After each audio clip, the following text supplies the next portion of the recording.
3. In this video, I'll show you how to transfer crypto from Coinbase to Coinbase Wallet. Start by opening the Coinbase Wallet app. If you haven't connected it to your Coinbase account yet, tap Connect to Coinbase and follow the prompts to link the two accounts.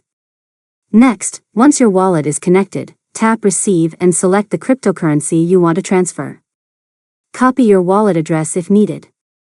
After that, open the Coinbase app or sign in to your Coinbase account on the website. Now go to Assets and select the cryptocurrency you want to send.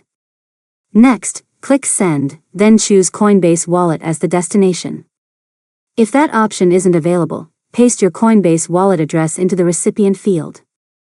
After that, enter the amount of crypto you want to transfer and review the transaction details. Now click Preview Send, then confirm the transfer.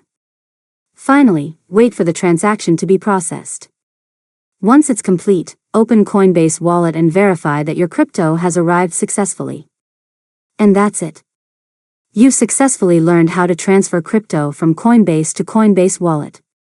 If you found this tutorial helpful, make sure to subscribe to Learn Mode Lab for more tutorials.